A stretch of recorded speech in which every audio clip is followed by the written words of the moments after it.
মর্মান্তিক পথ দুর্ঘটনায় আহত এক ব্যক্তি। ঘটনাটি উত্তর দিনাজপুর জেলার ইসলামপুর জাতীয় সড়ক বাইপাসের। সাধারণ মানুষের দাবি, ওই এলাকায় এর আগেও বহুবার পথ দুর্ঘটনা ঘটেছে এবং তাদের দাবি জাতীয় সড়কের দুধারে সার্ভিস রোড করতে হবে। যখন পথ অবরোধ করে রাখেন, এরপরে যানজটের সৃষ্টি হয়। ঘটনাস্থলে ইসলামপুর থানার পুলিশ আসে। আশ্বাসের পরে রাস্তা অবরোধ মুক্ত হয় এবং পুনরায় যান চলাচল শুরু হয়। রায়গঞ্জের নিশীথ সরণিতেই মিলছে ফ্যাশনের সেরা কালেকশন। রায়গঞ্জবাসীর জন্য একদম পকেট ফ্রেন্ডলি দামে এখন ট্রেন্ডি পোশাক থেকে শুরু করে এথনিক কালেকশন সব একসাথে। হ্যাঁ, আমরা বলছি আজকালের কথা।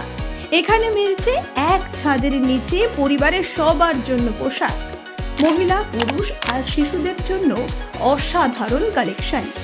মহিলাদের জন্য মন কাড়া শাড়ি, ব্লাউজ আর এথনিক কালেকশন। পুরুষদের জন্য ফর্মাল ও ক্যাজুয়াল ট্রেন্ডি পোশাক। শিশুদের জন্য রঙিন, আরামদায়ক ও ফ্যাশনেবল পোশাক, যা ছোটদের মুখে হাসি ফোটাবে। শুধু বৈচিত্র্যময় কালেকশন নয়, এখানে দামের সঙ্গেও পাওয়া যায় নিশ্চয়তা। সাশ্রয়ী দামে গুণমানে সেরা পোশাক পাওয়ার জন্যই আজকাল রায়গঞ্জের মানুষের আস্থার জায়গা দখল করেছে। ঠিকানা নিশীথ সরণি রোড, মোহনবাতি সংলগ্ন, রায়গঞ্জ, উত্তর দিনাজপুর। তাই আর দেরি কেন? আপনার এবং আপনার পরিবারের ফ্যাশনের সেরা গন্তব্যে একবার ঘুরে আসুন। আজকাল আপনার ফ্যাশন, আপনার ঠিকানা। ঘটেছে অ্যাক্সিডেন্ট, কতটা ঠিক হবে সেটা বলা মুশকিল। কিভাবে হলো? খুবই খারাপ আছে। গাড়ি ঠুকছে আর কি। যেহেতু বাইপাস তো জানেন প্রায় হয়, কিন্তু হয়তো এরকম না যে এই জায়গাটা প্রায় হয়। আপনি তো দেখতেই পারছেন, এর আগেও আসছেন কিনা, আসছে জব্বারদা, মিডিয়া প্রায় সবাই জানছে।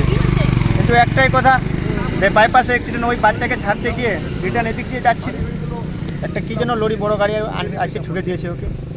এর আগেও এরকম বাড়ায় হচ্ছে। আমরা কিছু এগুলোর মধ্যে কিছু রাস্তা দিচ্ছে না, রাস্তা বনে যাবে, দুই সাইডে রাস্তার জমি নিয়েছে। রাস্তার জমি নেওয়া পরিবর্তন কাজে যখন রাস্তা হচ্ছে না, কী কারণে, কেন? এর আগে কি এই সরকারি পয়সা খেয়ে নিয়েছে এই রাস্তার এইটুকু জমি 1 কিলোমিটার না 2 সাইডে? কেন হলো এটা?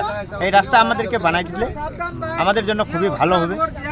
আমরা পুলিশের কাছে, আইসির কাছে, এসপির কাছে যেখানে যেতে বলবে আমরা যাব, কোনো আপত্তি নাই। কিন্তু আমাদেরকে রাস্তা, এই ভোটের রাস্তা দিয়ে ভোট এখন নেবে, তো আমাদেরকে রাস্তাও চাই। একটাই কথা, কেন এর আগে যেই বাচ্চাটা হলো, এই বাচ্চাটা এখনো আগের জানুয়ারি মাসেতে হয়েছে, এখনো ওই হসপিটালে আছে দিল্লিতে। এই আবার 6 মাস যদি বসে খায় তো কি করে খাবে? ওদের 4টা বাচ্চা আছে। ওর সাদ্দাম নাম। বয়স কত হবে? বয়স 28 থেকে 30। কোন বাড়ি কোথায়? বাড়ি ইসলামপুর পঞ্চায়েত, তেলিবিটাই বলে আমাদের এখানে, ঘোড়ামারা। তেলিবিটা এলাকায়? হ্যাঁ, তেলিবিটাই পঞ্চায়েতে বলে, তেলিবিটা আর কি মেম্বারের ছিলেন। হ্যাঁ, রাস্তা অবরোধ করে রাখছিলাম। কারণ এর জন্যই যে আমাদেরকে 2 সাইডে রাস্তা করে দাও। 2 সাইডে রাস্তা করে দিলে তো আমাদের আর রাস্তা অবরোধ করতে হবে না, অ্যাক্সিডেন্টও আর হবে না। আমরা তো শুধু বাঁচার জন্য বলছি যে রাস্তা করে দেবো, জমি দিয়ে দিয়েছি, এটুকুই কারণ, আর কিছু না। কি নাম আপনার? আমার নাম আরমান।